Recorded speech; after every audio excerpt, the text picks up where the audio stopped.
Irmãos, a paraxá dessa semana é a 31ª porção de estudo, chama-se Emor, traduzido por fala ou dize. Encontra-se em Levítico 21, 1 ao 24, 23, e é uma porção muito bonita, porque ela é uma porção que fala de coisas físicas e de coisas espirituais na mesma proporção.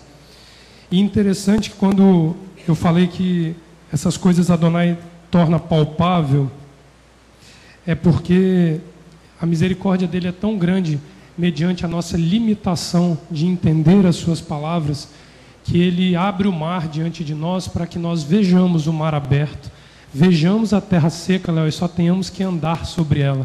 O nosso único papel é caminhar sobre esta terra seca que ele abre diante dos nossos olhos. E quando eu vi a Amanda aqui à frente, o Eterno falou ao meu coração: essa é a contrapartida daquilo que você aprendeu esta semana. Aí eu parei para pensar em relação àquilo que eu aprendi essa semana. O Eterno essa semana me colocou diante de duas situações iguais e distintas ao mesmo tempo. E a contrapartida dessas duas situações é a Amanda aqui hoje. Porque a Amanda aqui hoje, ela simboliza para nós o cumprimento daquilo que o apelo da Paraxá Emor traz para nós, que é a apresentação de um fruto diante de Adonai. Um fruto pronto, um fruto maduro, que ainda está em desenvolvimento, mas já está pronto para ser entregue a Adonai. E a contrapartida disso se refere às duas situações que o Eterno me permitiu experimentar nessa semana. Quando, a respeito da vida de duas pessoas próximas, ele me mostra e me faz entender que quando o caminho tomado por cada um de nós, ele vai de encontro àquilo que hoje a família da Amanda preparou para ela ao longo de 12 anos, nós vamos parar na mesma situação de que esses dois homens se encontram. Porque em algum momento da vida deles,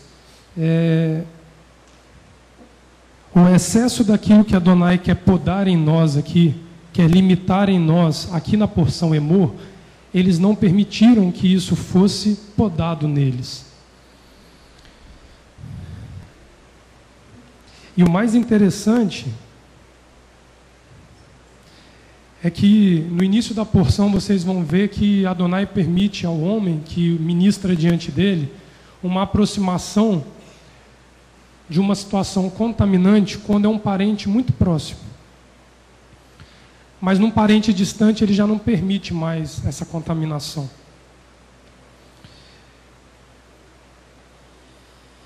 E ele usou uma frase que deixou para mim de ser interessante para ser considerada muito pesada, quando ele disse aquilo que ele quer retirar de nós para que nós prossigamos ao lado dele. Eu vou chegar nisso mais à frente. Quem esteve aqui ao longo dos sacrifícios da semana, especialmente ontem, sabe do que eu estou falando. Existe uma questão envolvendo um morto aqui na Paraxá, um cadáver. Vamos lá no Levítico capítulo 21. Leomar, você me ajuda com a leitura? Você e o Léo me ajudem com a leitura do verso 1 ao verso 6 da nossa porção Levítico, capítulo 21, do verso 1 ao verso 6, por favor.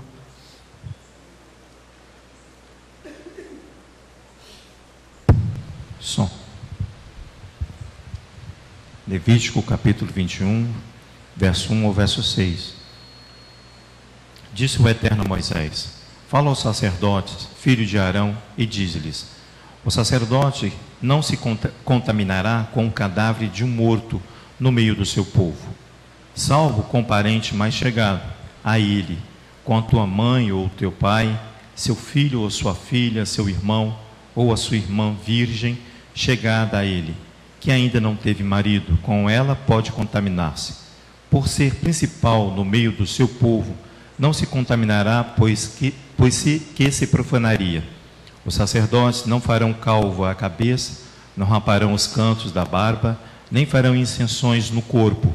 Santos serão o seu Elohim, e não profanarão o nome do Eterno, Elohim, porque oferecem as ofertas queimadas do Eterno, o pão do seu Elohim, santos serão. Aqui encontra-se O grande motivo pelo qual Adonai limita o homem de ter contato com o cadáver nessas circunstâncias é porque ele é um ministrante de pão diante de Adonai. Mas ele ministra pão não para Adonai, mas em prol do povo para Adonai. Mas ele dá pão ao povo para que o povo se alimente deste pão. Então aquele que tem o contato com o morto, ele está vedado, exceto a circunstância do parente próximo aqui citado, de ter esta relação com a intimidade de Adonai e o corpo de uma pessoa que morreu. Tem uma outra tradução, Leomar, que diz assim no primeiro verso, observa o verso 1 em outra tradução. Assim diz Adonai a Moshe: dize aos ministrantes, filhos de Aharon, dize-lhes, ele não se contaminará por um ser em seus povos. Entenda que quando ele usa essa expressão por um ser, ele está indo além do corpo físico de um defunto que se encontra em meio ao povo. Porque esta palavra ser, ela é uma palavra hebraica chamada nefesh. Eu lembro que há 2 anos atrás, quando eu compartilhava essa porção, eu falei exatamente sobre isso. O nefesh, o ser de alguém. Só que esta proibição de se contaminar com um ser em meio aos seus povos, ela vem precedida de 3 vezes o uso da palavra emor. Existe uma tripla advertência para dizer aos sacerdotes que ministram que não entrem em contato com um ser em seus povos. E aí a palavra nefesh, ela literalmente significa fôlego ou respiração, morto ou cadáver. O entendimento do uso da palavra nefesh, ele é ambivalente, dependendo da forma como ele é aplicado e como ele é entendido. Nós temos um entendimento positivo e um negativo do nefesh que vão entrar em confronto, eles não convivem juntos. E essa capacidade de fazer a escolha correta a respeito do nefesh, do ser, que vai diferenciar o que pode do que não pode ministrar diante de Adonai. Essa é a escolha que o sacerdote, que o ministrante precisa fazer. Lembrem-se que lá na Brit Hadashah, o Eterno nos ensina que vós sois sacerdócio real, nação santa e povo adquirido. Então cuidado para não se excluir da cobrança que Emor faz, porque você não é homem ou porque você não ministra na casa de Adonai. Porque a partir do momento que tomamos a Yeshua como nosso sumo sacerdote, somos todos ministrantes diante da presença de Adonai. Não estou misturando a questão da ministração dentro da casa com uma ministração onde dentro de um mundo que precisa de pão, que é a função do sacerdote, nós temos a obrigação de fazer, homem, mulher, solteiro, casado, independente da nossa condição, nós somos obrigados e ensinados a fornecer pão. Então é para todos.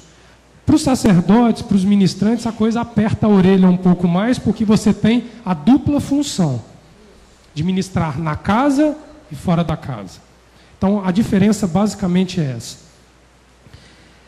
O primeiro nefesh, o nefesh, segundo os próprios rabis, eles definem o nefesh como aquela parte do ser que ela é apetitosa e desejosa.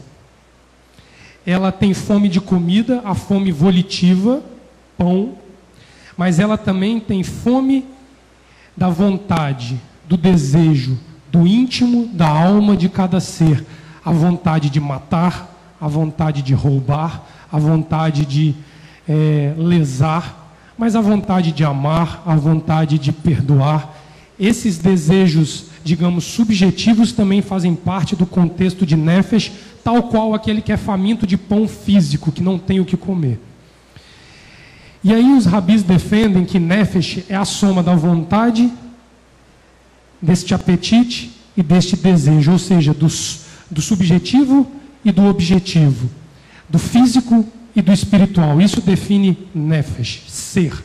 O que nós podemos entender como alma, como coração, como a parte mais íntima do homem, que é onde existe o conflito, que muitas vezes nós podemos traduzir por mente, por cabeça, dependendo do ponto de vista que está sendo explorado. E aí depois, se vocês quiserem dar uma olhada, a diferença entre o Nefesh, aquele que é o Nefesh, o qual Adonai nos incentiva a buscar, a ser, daquele que ele nos impede de ser, ele chama de o Nefesh que anseia por Adonai, como a corça anseia pelas águas. Essa é o anseio de um Nefesh trazido da vontade de Adonai para o homem. Isso é um salmo, se eu não me engano, é o próprio salmo da Paraxá, não é o salmo 42. Isso aí é a perspicácia, isso aí é a agudeza de espírito. É isso que o salmo 42 na nossa Paraxá está cantando. É o homem perspicaz, o homem que tenha uma agudeza de espírito para quê? Para ele perceber esse nefesh do outro, de engano ou de verdade.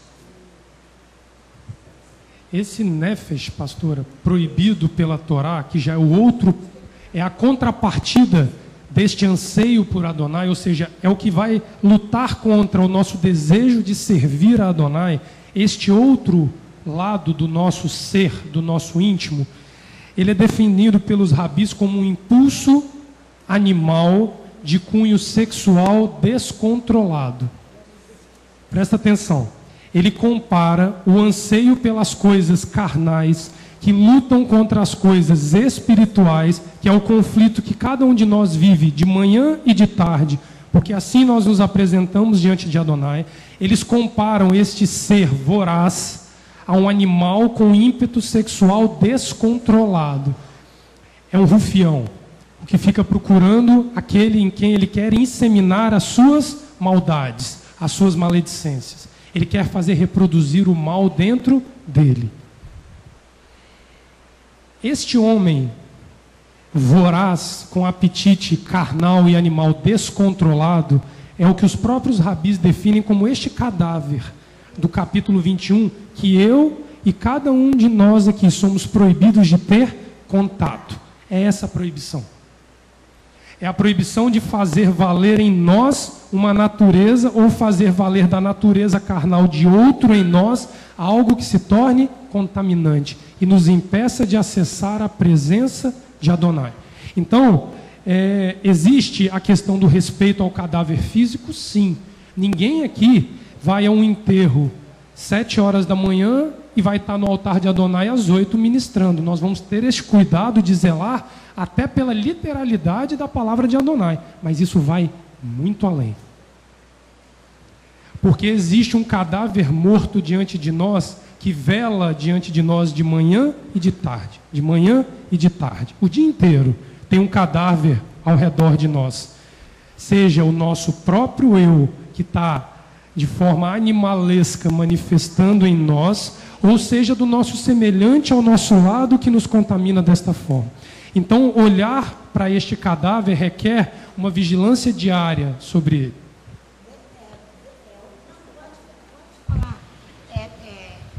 É a perspicácia que o Salmo está cantando e que nós precisamos ter. Velar sobre isso. Velar sobre isso. Amém. Para discernirmos puro e contaminado. Amém.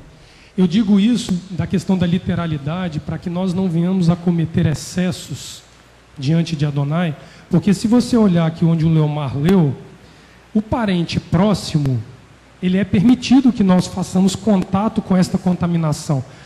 Mas parece uma contradição. Se eu não posso me contaminar, eu estou permitido a me contaminar por um período de tempo. Se você olhar aqui no verso...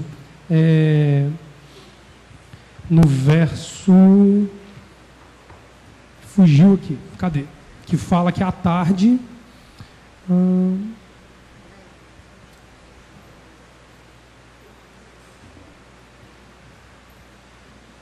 que aqui ele fala do sumo sacerdote no 11, porque ele fala que à tarde ele poderá voltar a oferecer o pão desde que ele se purifique diante de Adonai. É que eu perdi aqui, que eu já saltei um pouquinho em virtude do tempo, para eu poder avançar aqui um pouquinho. E é muito interessante que quando nós... é no capítulo 22, versos 6 e 7, achei aqui.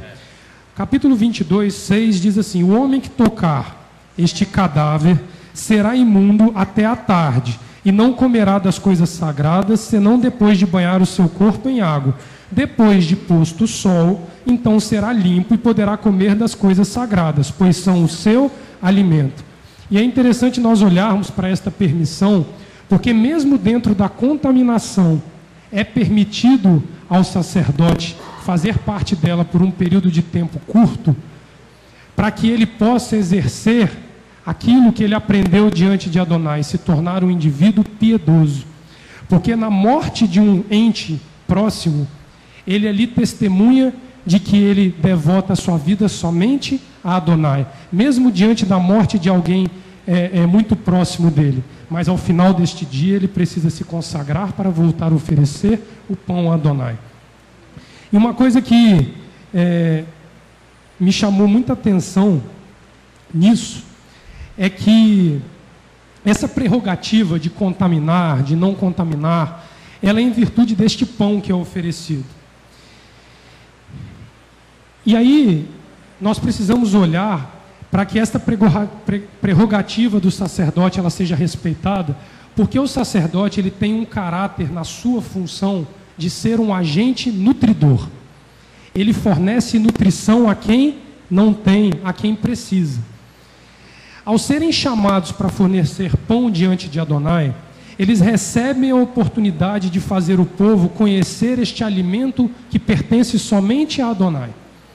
Ele é capaz de saciar a fome existente em cada pessoa, tanto a fome de pão, quanto a fome da palavra de Adonai.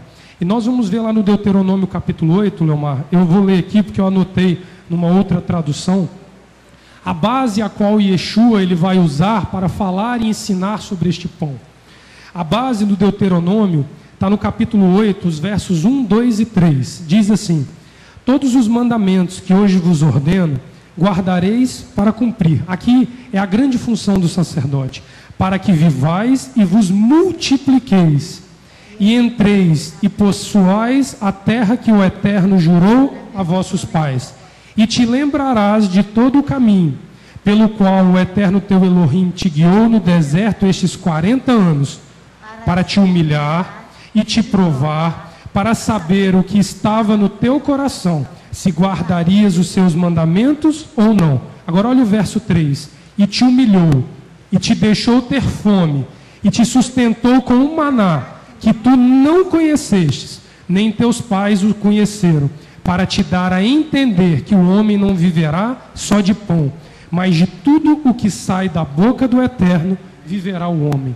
Então, o anúncio da função de nutridor do sacerdote é para que cada um de nós lembremos que a dependência do pão físico ela é inferior à dependência do pão espiritual. E essa defesa de Deuteronômio 8 é usado por Yeshua em Lucas 4, quando Satanás vem confrontá-lo e ele diz: nem só de pão viverá o homem, mas de toda palavra que provier da parte de Elohim. Então, a manutenção do pão, que é função sacerdotal, ela é a máxima dentro da função sacerdotal. Porque ele faz com que aquele que faz o intermédio entre Adonai e o homem, ele esteja em condição de fornecer a porção de pão separada por Adonai. Então, o comprometimento da função sacerdotal, pastora, ele equivale à fome sobre a face da terra. E aí tem uma palavra que diz que no fim dos dias haverá uma escassez de pão. É Amós que fala isso? Amós também fala isso, que haverá fome sobre toda a face da terra. A fome sobre a face da terra, ela é diretamente proporcional, ela fala diretamente à falta de um justo que ministra este pão para o povo. Vai faltar aquele que se encontra entre o homem e Adonai para ministrar o pão diante de Adonai. Amós 8:11, pastor achou que essa escassez nos dias vindouros da palavra de Adonai é porque haverão poucos os que estarão de pé. Palavras do Eterno, não é fome de pão físico e de água física, mas é desse pão espiritual, da palavra que Adonai ministra ao homem, porque terão poucos sobre a face da terra, e a fome será muito grande. Então, função de dar pão é função sacerdotal. Interessante que essa função ela é tão peculiar que a oferta de pão ela é tão exigida por Adonai de uma forma tão sacral que nem o defeito físico do indivíduo era permitido para que ele fornecesse pão. Se nós olharmos o próprio capítulo 21 de Levítico, do verso 16 a 23, ele vai dizer que ministrar o pão não pode aquele que é falho ou deficiente ou defeituoso de alguma parte física essencial no corpo. Ele pode comer do pão, mas ele não pode ministrar o pão diante de Adonai. Você veja que a exclusão desta participação em relação ao defeito físico não impede aquele que não pode ministrar de comer. O pão é para todos. E ele vai chegar ao ponto de dizer, olha aqui no capítulo 22, verso 10, ele diz assim: nenhum estranho comerá das coisas sagradas, nem o hóspede do sacerdote, nem o seu empregado comerão das coisas sagradas. Mas, quando o sacerdote com o seu dinheiro comprar algum escravo, este comerá delas. Também os nascidos na sua casa comerão de seu pão. Ou seja, aqueles que estão apartados do direito deste pão que vem da parte de Adonai, se entrarem na condição de servos comprados por um sacerdote, eles têm direito ao pão. Tinha um cântico antigo que a gente cantava, que era bem assim: eu sei que foi pago um alto preço. Vocês lembram desse louvor? Lembra disso? Lá nos primórdios, quando Yeshua derramou sua vida, ele pensava em mim, ele pensava em ti, pensava em nós. Isso foi no início do deserto, vocês lembram disso? Lá atrás. Adonai já nos ensinava com esses cânticos que o preço pago para que aqueles que estavam fora da aliança foi alto o suficiente para que comessem do mesmo pão dos que estavam dentro da aliança. Pão é para todos. Nós vamos celebrar Shavuot. Agora o Leomar falou, vai ter a leitura de Ruth. Vocês vão ver Ruth ali no cumprimento de que não cegarás as bordas do teu campo, para que o meteco e o estrangeiro que passam por ele possam comer do pão, porque não tem terra para plantar e comer com as suas próprias mãos. É a Torá cumprida por Yeshua à risca. Pão para todos. O que vai ser movido aqui no dia de Shavuot? Pão, porque é pão para todos. E a Torá prescreve em todas as suas festas de Levítico, capítulo 23, que você não deve impedir o estrangeiro ou o apartado da aliança de participar das festividades no meio da nação de Israel. Então, esta questão da limitação do pão é só para aquele que vive livre e não se sujeita a uma condição de servo de Adonai. Lembra do escravo que fura a orelha no capítulo 21 de Êxodo, quando ele diz: amo ao meu Adon, no 7º ano teria direito de sair forro, mas quero servi-lo eternamente. É dessa condição de escravo que a Torá está se referindo, que um sumo sacerdote, com um preço altamente caro, ele paga para que eu e você tenhamos direito ao mesmo pão. Vocês lembram daquela mulher sírio-fenícia que vira para Yeshua e fala: mas até das migalhas que caem da mesa nós queremos nos alimentar? Porque ela não tinha direito a sentar à mesa. Mas a migalha que caía da mesa, depois nós vamos ver Yeshua formando um banquete para todos comerem dele. Mas ali ele mostrava já aos judeus sentados à mesa com ele, que o pão da mesa deles tinha que cair para o meteco e para o estrangeiro que não estava sentado à mesa. O que foi ensinado aqui há 2 semanas atrás? Eu acho que foi quando Ulisses ensinou a visão de Pedro com Cornélio, lembra disso? Desce e senta à mesa cheio de alimento imundo na casa de um gentio. Ali ele não está santificando alimento imundo, ali ele está dizendo para que você compartilhe o pão, Pedro, que você muito tem, com aquele que não tem pão nenhum. Essa é a função de nutridor do sacerdote. E interessante, Leomar, que essa parte que nós lemos aqui agora do capítulo 21, tem uma tradução que diz assim, presta atenção: o homem de tua semente, em seus ciclos, em que se encontra uma degeneração, não se apresenta para apresentar o pão de seu Elohim. Ele come do pão de Elohim, sacramento de sacramentos, mas ele não vem ao anteparo, ele não vem à intimidade. Não se aproxima do altar. Sim, uma degeneração nele. Ele não profanará os meus santuários. Sim, eu, Adonai, seu consagrador. Ou seja, se não houver um ministrante para esse que tem defeito, ele não come do pão de Adonai, porque faz parte de uma intimidade que só o sacerdote tem com Adonai. Agora você imagina um mundo inteiro com falta deste pão. Se nós não abrirmos a nossa boca e não formos a eles levar este pão, a carência de pão que Amós prevê, pastora, ela está mais visível nos nossos dias do que qualquer outra coisa. Olha, meu filho, Apocalipse, no capítulo 6, Por favor, pastora. o que fala dessa escassez de pão, também na abertura dos selos, versículo 6, eu ouvi uma voz, e eu ouvi uma como que voz no meio de 4 seres viventes que dizia: uma medida de trigo por 1 denário, 3 medidas de cevada por 1 denário, e não danifiqueis o azeite e o vinho. A tremenda escassez de trigo e de cevada aqui é que um dia de trabalho de um trabalhador, ele compraria 1 medida de trigo apenas. Tamanha escassez desse Tamanha escassez desse pão. Amém. Em período apocalíptico e no final dos tempos. E interessante que ele não fala do pão, ele fala da matéria-prima para formar o pão. Ou seja, Fazer o o pão. básico do básico, do básico da Torá, dos profetas, de Yeshua e dos discípulos vai ser tão escasso, Léo, que nem pão vai dar para fazer. Ele vai comprar o trigo. Ele vai comprar como se ele tivesse, pastor, pensando pequenas porções para ele conseguir se alimentar delas, porque nem pão haverá nesse período. Porque falta quem ministre o pão. Falta quem faz o intermédio entre Adonai e o faminto, que é aquele que tem direito a acessar a presença de Adonai. E observe que a oportunidade de comer o pão de Elohim não é vedada a ninguém. Porém, a função de ofertar esse pão, sim, tinha uma condicional inegociável: não toque no cadáver de um morto.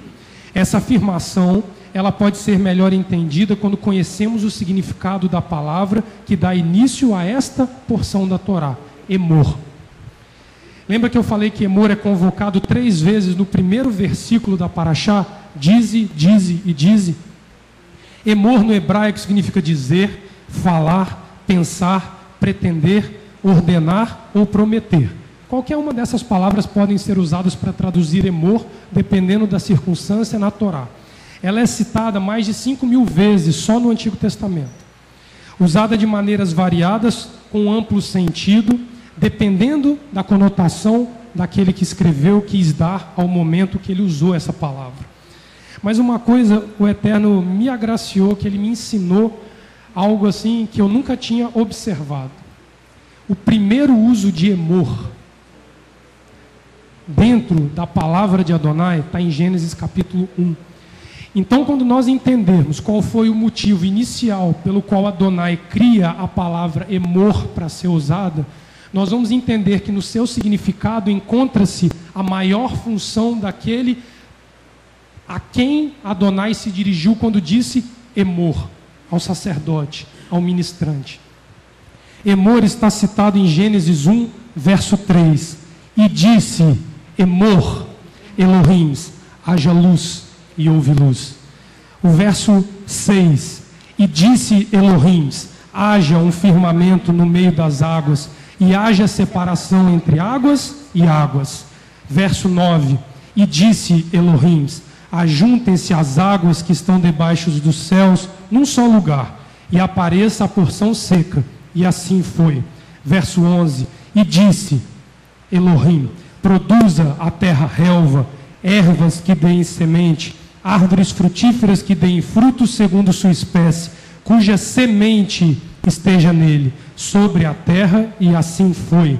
Verso 14, e disse Elohim, haja luminares no firmamento dos céus, para fazerem separação entre o dia e a noite, e sejam eles para sinais e para estações, e para os dias e para os anos. Verso 20, e disse Elohim, produzam as águas enxames de seres viventes, e voem as aves acima da terra, no firmamento do céu.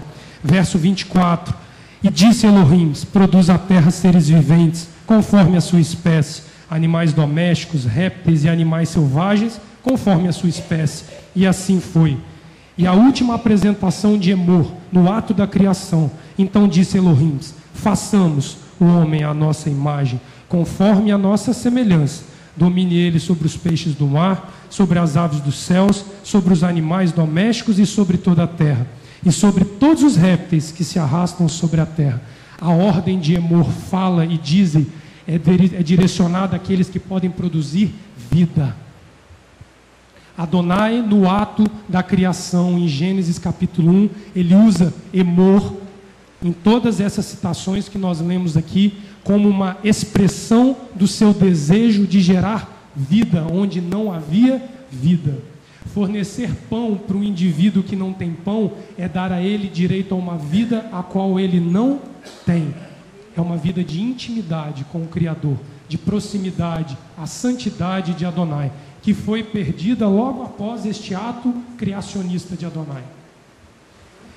Então, quando nós somos chamados a ouvir Leomar, quando ele diz, fala ao sacerdote, dize ao sacerdote, é o clamor de Adonai para que nós venhamos a gerar vida, nós tornarmos como aquele que lança a semente para gerar vida. Lembra que eu li o texto aqui? O homem de tua semente em seus ciclos.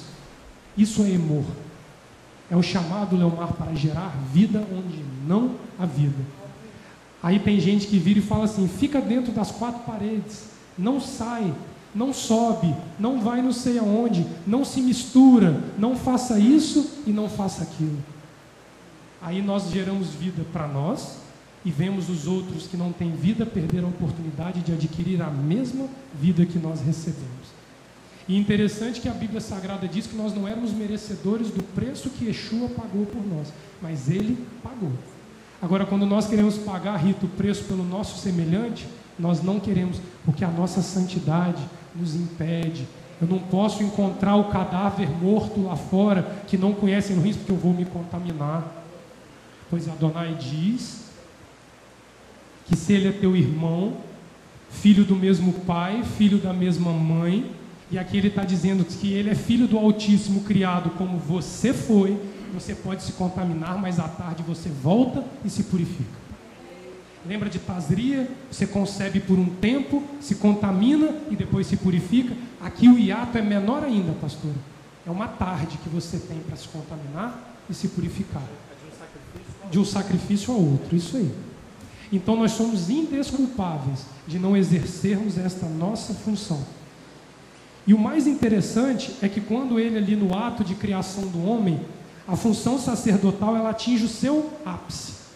Quando ele cria o homem, se nós olharmos os 5 primeiros dias da criação, ele encerra dizendo assim, e viu Elohim que era bom. Quando ele encerra a criação do homem, aquele que tem o fôlego de vida soprado no nariz, nas suas narinas, por Adonai, que brota da terra como um ser vivente, e um sopro adentra as suas narinas, ele finaliza dizendo, e viu Elohim que era muito bom. A geração de um ser vivente, pensante, a imagem e semelhança de Elohim é algo muito bom, que separa de todo o resto da criação. Mas aí que a gente se depara, Léo, com uma coisa que você falou há pouco tempo, não sei se foi no último ou no penúltimo ensino que você falou, quando você fala que Shabat salva. A senhora lembra daquela questão? Acho que foi no penúltimo, né? Que você falou sobre aquilo. Aí a pastora pegou e Shabat salva, e ela anunciou aquela semana falando sobre isso conosco. Sim. Interessante que no ato da criação, pastora, ele inicia dando a ordem Emor, e disse Elohim, e aí a ordem vem. No Shabat ele simplesmente descansa, ele não cria o Shabat. Vira a página aqui. Olha o verso 31, que a gente leu do capítulo 1. E viu Elohim tudo o que tinha feito e que era muito bom. E houve tarde e manhã, o sexto dia. Olha o capítulo 2. Assim foram criados os céus, a terra e todo o seu exército foram acabados. Havendo Elohim já acabado o sétimo dia, a obra que fizera, descansou neste dia de toda a obra que tinha feito. E abençoou Elohim o sétimo dia e o santificou, porque nele descansou de toda a sua obra que fizera. Ele não disse, haja Shabat. Não está escrito na Torá assim, e disse Elohim, haja descanso. Ele simplesmente descansa. Por isso, irmãos, prestem atenção numa coisa. Toda sexta-feira ao pôr do sol, nós lemos o seguinte na apostila de Shabat. Vamos à frente do Shabat, origem de toda a bênção. Glorificado no princípio por Elohim. Ele foi o fim da criação, mas o primeiro no pensamento. O Shabat é uma instituição de Adonai que precede a vida. Porque nós vamos ver dentro desta paraxá que o Shabat, ele é a própria vida. Porque este pão ministrado pelo ministrante, ele é ajustado pelo sacerdote no Shabat. Por isso esta casa passa o rebuliço de 6 dias na semana que acontecem coisas às vezes impensáveis, extravagantes. E aí a ministração no sábado vem e ajusta. Vamos voltar lá na porção para a gente ver isso. Levítico 24. Adonai desencadeia um tripé por conta do Shabat, que vai fazer o sacerdote entender a importância do Shabat na vida da humanidade. E aí, o primeiro princípio que Roma fere para tentar desviar a comunidade de Yeshua é trocar este dia, Léo, que precede a criação, como primeiro no pensamento, como gozo de Adonai, pelo prazer da vida que ele ainda geraria. Aí o homem fala, ele ressuscitou no terceiro dia, o Shabat fica de lado e nós tomamos o domingo. E aí, 2000 anos de desvio flagrante, daqueles que têm fome de pão e não estão comendo pão. Segundo a pastora Sandra, é pior do que o dilúvio. Um desvio de proporções catastróficas. Levítico 24, do verso 1 ao 9, Leomar, você lê para mim, faz favor? Observa aqui 3 situações que a porção vai nos ensinar. Presta atenção, Levítico 24, de 1 a 9. Verso 1. Disse o Eterno a Moisés: ordena aos filhos de Israel que te tragam azeite puro de olivas batidas para o candelabro, a fim de alimentar as lâmpadas continuamente. Arão as porá em ordem perante o Eterno continuamente, desde a tarde até a manhã, fora do véu do testemunho, na tenda da congregação. É estatuto perpétuo pelas vossas gerações. Sobre o castiçal de ouro puro, porá em ordem as lâmpadas perante o Eterno continuamente. Tomarás flor de farinha e delas cozerás 12 bolos, tendo cada bolo 2/10 de um efa.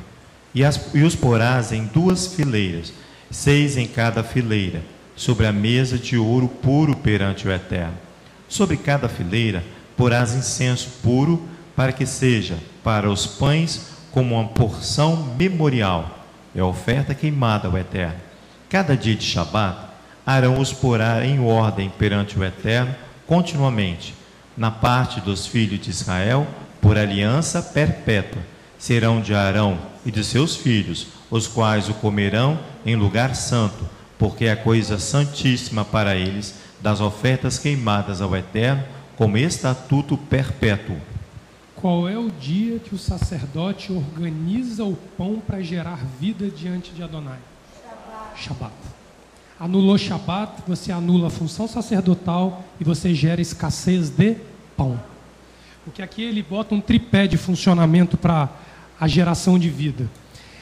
A relação entre a ordem criacionista de gerar vida através de Emor e disse Elohim, a obrigação de fornecimento do pão que nós lemos aqui do sacerdote, e o Shabat regendo o início e o fim de cada ciclo nutricional através do ensino da palavra de Adonai, ele se completa quando vemos a própria Torá prevendo esta harmonia. Então, quando nós vemos no meio de um texto que fala de cadáver, que fala de festas, Adonai organizando a mesa, o pão e o dia para que este pão seja colocado em ordem, nós entendemos que ela encaixa de maneira harmônica na função designada ao sacerdote. Não tem como fornecer pão com a comida errada, com a mesa desorganizada e no dia errado. Ele é abençoado sempre, né, na nossa mesa como fruto da terra, e a gente fala no próprio Shema que o pão só sai da terra com a obediência aos mandamentos. A função do sacerdote de ensino, como está lá em Ezequiel 44, de ensino, né, do levita, sacerdote levita, de ensinar, é para que haja obediência, o atendimento, como a gente viu aqui agora a Amanda subindo a Torá, aos mandamentos, como filha do mandamento, para que chova sobre a terra por conta da obediência, e tenha a condição do sacerdote apresentar o pão, para que alimente aquele que ainda não tem a Torá, e isso vai criar toda uma condição de vida, como o Léo está ensinando aqui agora. Do contrário, tirando o Shabat, você interrompe esse ciclo criado pelo Eterno, e é muito pior do que o dilúvio, porque muitas pessoas acham que estão vivendo, mas estão em morte. E não tem caminho para a vida sem o Shabat. É por isso, Léo, que Yeshua diz: eu sou o Adon do Shabat. Porque ele estava precedendo todas estas coisas lá na criação. Quando, no sexto dia, ele dá a ordem: façamos o homem à imagem e semelhança. Elohim tinha alguém ao lado dele para dizer: façamos. Mashiach está desde o princípio. Ele é rei do Shabat, ele é senhor do Shabat, porque ele participa da criação de todas as coisas. Agora, interessante que se esse vínculo nosso, estranhos à aliança, que nós lemos ali no capítulo 22, que se formos comprados por um preço, outrora estávamos estranhos, hoje nós podemos comer este pão. A palavra de Elohim, ela nos é dada graças a um preço que foi pago para que ela chegasse a nós. Porque se nós dependêssemos apenas da aliança levítica, nós estaríamos exclusos. Por isso vem um sumo sacerdote na pessoa de Yeshua HaMashiach, com uma aliança superior através da ordem de Melquisedeque, que dá abertura a este pão para todos, porque ele compra a todos. O sumo sacerdote Yeshua HaMashiach, o qual ali no capítulo 21, se nós olharmos, o sumo sacerdote não podia ter contato nem com o cadáver de pai, de mãe, de filho e de filha. O sacerdote podia, o sumo sacerdote não, ou seja, aquele que é imaculado, ele paga um preço. E 1 Timóteo, eu vou ler aqui para vocês, minha tradução deve estar um pouquinho diferente da de vocês. 1 Timóteo capítulo 2. 1 Timóteo capítulo 2, versos 3 ao 7. Olha como diz aqui a tradução que eu peguei para a gente ver essa questão. Porque isto é bom e agradável diante de Elohim, o nosso Salvador, que quer que todos os homens se salvem. Você vê que ele não diz que todos os judeus se salvem, que todos os homens se salvem. E venham ao conhecimento da verdade. Porque há um só Elohim e um só mediador entre Elohim e os homens, Yeshua HaMashiach, homem, o qual se deu a si mesmo em preço de redenção, para por todos, para servir de testemunho a seu tempo, para o que fui constituído pregador, apóstolo, doutor dos gentios na fé e na verdade. Esta é a função de um sumo sacerdote perfeito. E este sumo sacerdote tem autoridade para lá no capítulo 6 de João dizer assim: eu sou o pão da vida. Se ele é Adon, se ele é mestre, se ele é senhor do Shabat, e o Shabat é fonte de vida, como nós vimos, e Yeshua torna-se fonte de vida, porque ele é maior que o Shabat. Ele é senhor do Shabat. Então, negar a Yeshua, nós entramos no mesmo viés de faltar pão, de faltar mesa e de faltar o principal, a organização deste pão por alguém que faz o intermédio entre o homem e Adonai. Sem Yeshua nós não temos vínculo e não temos parte na mesa de Adonai. Depois vocês leiam João capítulo 6, ele é lindo. É a autoridade maior de Yeshua dizendo que ele é a fonte de vida para todos. Nós não vamos poder ler aqui por causa do tempo. Mas eu queria ir com vocês lá em Lucas capítulo 9. Porque essa questão de pão, ela está vinculada diretamente, pastora, a quem fornece o pão. A nossa briga toda com essa questão é que sempre faltou aqueles que tinham obrigação de fornecer pão, o ministrante, o sacerdote. E nós vamos ver aqui, pastora, que mesmo aqueles que andavam na intimidade de Yeshua eram incapazes de fornecer pão, porque eles não tinham a capacidade ainda de enxergar a carência de pão existente ao lado deles. Eles comiam muito desse pão, mas eles não conseguiam enxergar a necessidade de uma multidão comer pão como eles comiam, irmãos deles. Vamos no capítulo 9, os versos 10 ao 17, Leomar, dá uma lida. Lucas 9. Lucas 9, do de verso 10 10 a 17. ao Isso, 17. Isso aí. Regressando os apóstolos, contaram-lhe tudo o que o tinha feito. Tomando-os consigo, retirou-se para um lugar deserto, a uma cidade chamada Betsaida. Mas, sabendo-os, as multidões seguiram-no. Ele os recebeu e falava-lhes do reino de Elohim, e curava e os ensinavam de cura, e os que necessitavam de cura. O dia começava a declinar, aproximando-se dele os 12, disseram: despede a multidão, para que, indo aos lugares e aldeias em redor, se hospedem e achem o que comer, porque estamos em lugar deserto. Ele lhes disse: dai-lhes vós de comer. Responderam eles: não temos senão 5 pães e 2 peixes, salvo se nós próprios formos comprar comida para todo este povo. Estavam ali cerca de 5.000 homens. Disse então aos seus discípulos: fazei-os assentar em grupos de 50. Ele organiza assim, a mesa, igual o sumo sacerdote tinha que fazer no Shabat para organizar. Amém. É uma mesa. Assim o fizeram, acomodando a todos. Tomando os 5 pães e os 2 peixes, olhando para o céu, ele os abençoou, partiu e deu aos discípulos para que o distribuíssem à multidão. Todos comeram e saciaram, e levantaram do que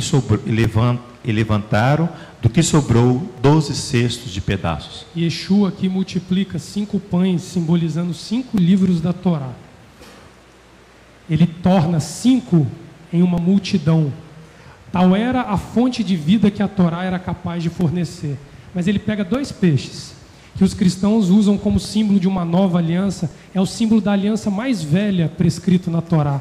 É o Shabat, porque vem tudo dobrado no Shabat. Então, se o mundo cristão hoje, que abdicou do Shabat, entender que esse peixe multiplicado em dobro era o símbolo ali do Shabat, vinculado a 5 pães que simbolizam a Torá, eles retornam em massa. Ele não cria a segunda aliança com 2 peixes. Ele está falando da aliança mais antiga do que a própria Torá, porque ele está falando de uma aliança perpétua entre mim e os filhos de Israel. A gente canta isso toda sexta-feira ao pôr do sol.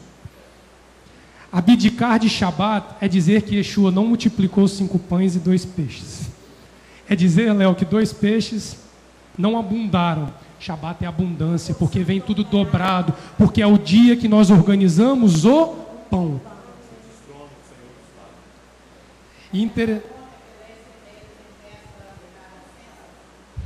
É dessa conta que eles não vão conseguir pagar.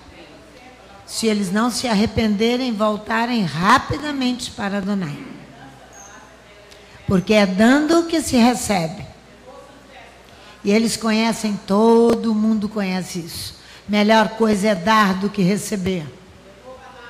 Devolva aos homens e às multidões o pão que eles necessitam ter. Porque roubaram deles o direito de ter. E louve Adonai, o doador do pão. Amém. Adonai, o doador de pão. E aí, quando eu vi essa questão da multiplicação de pães, Yuri, eu lembrei que a gente conversava um tempo atrás sobre a fonte de vida na Torá, né? Nós conversamos. E aí eu me lembrei dessa casa aqui do lado, pastora. Quando nós lá atrás entendemos que era a mesa da glória, né? Que ali Adonai estava proporcionando uma mesa para fornecer pão físico, mas o pão espiritual também. Essa casa ela precisa se tornar uma Beit Hamotzi, uma casa de pão. É uma casa que vai fazer brotar esses pães multiplicados por Yeshua, tanto fisicamente quanto espiritualmente. Nós vamos em tempo. Ulisses ora sempre, eu sempre presto atenção nessa oração que o Ulisses faz quando ele está ministrando, que ele diz assim: Eterno, se até hoje esta casa não nos foi entregue para que nós fizéssemos o trabalho que exigiste de nós, é porque ainda não é tempo. O tempo deve estar próximo, porque ele está anunciando que nós temos que ir às multidões levar pão. Esta cozinha, ela é muito pequena para fornecer o pão que aquela ali pode fornecer para as nações. E muito interessante que nós vemos da parte de Yeshua no capítulo 6 de João 39 e 40, o princípio do ensino para o sacerdote. Por que o sacerdote não pode ser degenerado e defeituoso? Porque ali Yeshua diz assim: a vontade do Pai é que olhando para mim eles conheçam ao único Senhor. João 6, 39 e 40. O erro do ministrante, ao ministrar um pão a Adonai, se ele tiver sobre ele algum defeito conforme a Torá, e nós já conversamos aqui antes, ele desvia o foco do homem de Adonai para o próprio ministrante. Aí entra a questão que eu falei lá no início, que Adonai disse a nós: estão esperando virilha. Essa foi a frase, por virilha. Essa foi a frase que Adonai usou conosco. A palavra defeito ali na Torá chama-se mun em hebraico. E ela fala de um defeito moral daquele que exerce a sua função. E a maior imoralidade a qual Adonai neste ciclo nos disse que nós podemos estar sujeitos é do excesso de virilidade, de força, de eu, deste nefesh animal que lá atrás nós falamos, que vai nos impedir de apontar para Adonai e nós apontaremos para nós mesmos. E aí o Eterno falou conosco sobre um texto lá de Atos, no capítulo 13. A gente infelizmente não vai ter tempo de fazer a leitura, mas ali ele fala de dois textos de Atos, Atos 8 e Atos 13. Eram dois ministrantes de pão ali, um judeu, no capítulo 13, e um gentio, ambos considerados falsos profetas e feiticeiros por parte de Adonai, porque eles ministravam um pão tendo sobre eles máculas e defeitos que sacerdotes que ministram o pão são vedados de ter. Olha o texto depois com calma. Um chama-se Bar Jesus, vocês vão ver que ele ali muda o próprio nome, ele tinha um nome de Elimas, e ele muda o nome para Filho da Salvação, Bar Jesus, no intuito de se mostrar como aquele que fornecia o pão dos céus. Mas ele ali é tomado de uma vergonha quando ele vê o verdadeiro ministrante ali confrontando ele com o pão que ele fornecia e o pão que o verdadeiro ministrante fornecia.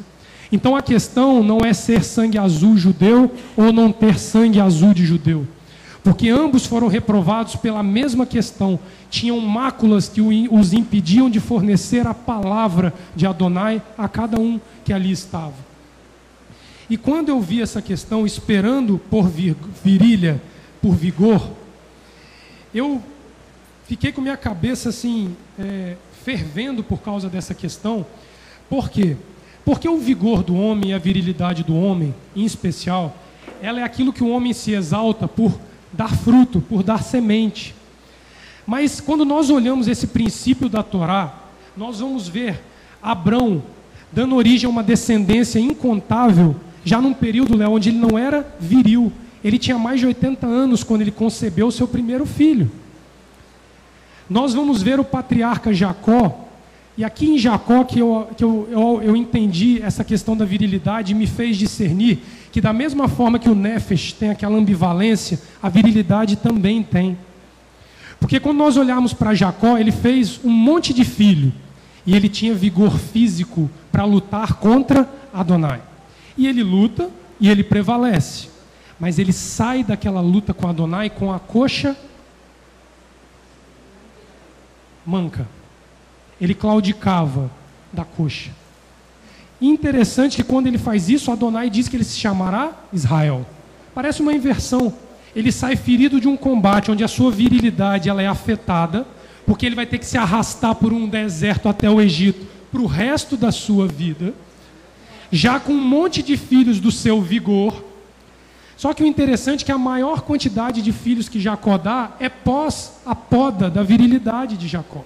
Porque o nervo que o judeu hoje não come do carneiro é o nervo da coxa que passa pela virilha, o ponto do vigor do homem. Podado desta força de gerar filhos físicos, Jacó gera uma multidão de filhos espirituais pela absorção e adoção da pessoa de Yeshua HaMashiach com toda a humanidade. E o pior, ele ainda gera um filho físico, Benjamim. Ele no resto de força que o sobrou, mas ele perde a esposa, para ele lembrar de que não é na virilidade física que ele iria prevalecer. E essa questão era tão séria que nós estudamos há um tempo atrás, e eu compartilhei com vocês que ele ergue ainda uma coluna para essa esposa, porque estava doendo perder a virilidade física de fazer na força do braço a ministração da palavra de Adonai para todas as nações. Lembra que Jacó, quando saiu no seu caminhar, ele viu uma escada, onde anjos subiam e desciam do céu, a palavra de Adonai livremente subindo e descendo diante de Adonai. E aí, quando nós vemos essa questão da virilidade, eu vou encerrar com uma palavra hebraica que define essa virilidade, é Geber. A palavra Geber significa, pastora, homem, assim como Adam e Ish, homem. Só que ele não fala do homem sexo masculino. Ele fala de um homem onde a palavra Geber, ela é originária de uma raiz chamada Gabar, que traduz-se por prevalecer, ser poderoso, ser grande e ter força. Foi esse Geber de Jacó que Adonai tirou. Esta força de ser homem viril, para que ele desse frutos espirituais que Adonai podou. E aí, quando nós olhamos lá para o cadáver morto, daquele nefesh animalesco que a gente falou no início, é o que neste ciclo ele está convocando a cada um que deseja levar a palavra de Adonai a ser podado, a claudicar de uma perna, para que não haja apoio na nossa força física para fazer a obra. É a gente pegar, Ulisses, 1 milhão e botar dentro daquela casa e fazer pão, vai ser um pão rejeitado quantas vezes nós fizermos. É por isso que Adonai ainda não nos dá em abundância, porque nós estamos aprendendo a matéria-prima do trigo para fazer um simples pão, que começa aqui e vai chegar lá fora. Ele disse, vá às multidões. E aí, pastora, quando ontem a senhora falava sobre isso, eu lembrei que o chamado aos ministrantes, ele é exatamente contrário a esta questão do Geber, desta força física que prevalece. Porque nós somos chamados a diminuir para que Adonai cresça diante de nós. Lembra quando João Batista ele vira e fala assim, é importante que eu diminua e ele cresça, porque Yeshua era o representante com a autoridade de levar o nome de Adonai na face da terra. Então eu me abaixo, a minha virilidade, Leomar, morre, mas Adonai, ele cresce. E aí existe uma letra no hebraico, e eu fiquei feliz ontem que eu vi a letra aqui, ó. Adonai usa esses símbolos físicos na casa para nos ensinar. Teve ciclo que foi o Ain, teve ciclo que foi agora está o Aleph, né, falando para nós aqui. A palavra que fala da virilidade, a letra, é o Gimel. E interessante que o Gimel, ela é a terceira letra do alfabeto hebraico. Então, esta questão da virilidade está ligada diretamente à urgência que Emor 3 vezes é citado no primeiro versículo, dizendo, não sejais viril. Abata a virilidade em vocês para que vocês ministrem pão. Essa letrinha que vai nos ensinar isso aqui. E interessante que eu fui dar uma olhada nela, e ela tem um conceito de formação de 2 letras. Essa primeira grande é um Vav, que segundo os rabis ele representa o homem que está de pé, ereto. A segunda letrinha é um Yud, que ele representa a capacidade deste homem ereto se dobrar e doar. Então vocês podem ver que o Vav ele fica até meio pendendo para frente devagarinho, porque na condição de eretos, o chamado à doação nos faz ficar encurvados na posição daquele que serve. E interessante que, segundo os rabis, essa letra ela tem 3 significados. A primeira delas, nutrir até amadurecer. Ela alimenta alguém com a palavra de Elohim até que esta pessoa sozinha, Amanda, possa se alimentar sozinha. Então, Léo, os pais conduziram ela até o dia da Aliá Torá dela. Dali para frente, ela já tem capacidade de se nutrir sozinha. Mas até ela chegar lá, ela precisou dos pais e da família a conduzindo para que ela não perecesse. O segundo significado dessa letrinha é ser diminuído. Ao passo que você se doa a alguém ensinando a palavra de Adonai, você torna-se cada vez mais subserviente ao Eterno, diminuindo para que o nome de Adonai apareça. Importa que eu diminua e que ele cresça. Vocês veem que o primeiro e o segundo testamento eles estão em ressonância completa.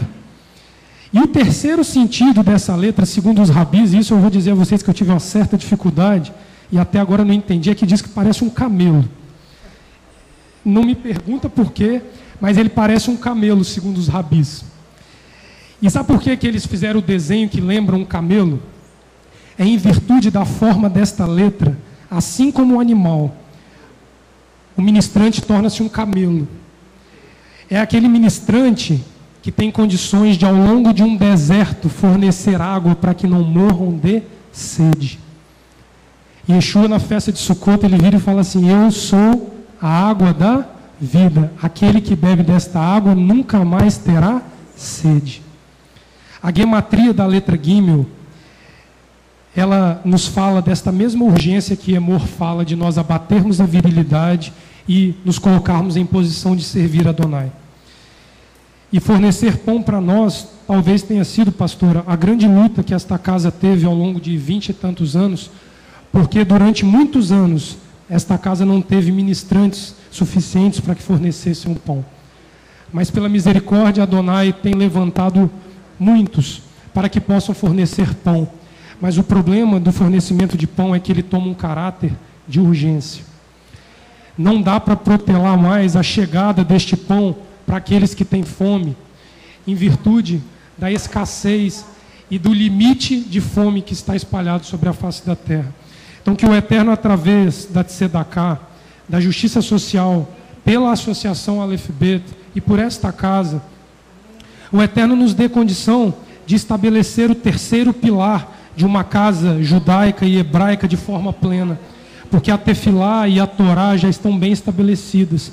Agora o fornecimento de pão precisa atingir o seu ápice para que muitos possam se saciar desta palavra de Adonai que se encontra tão escassa sobre a face da terra.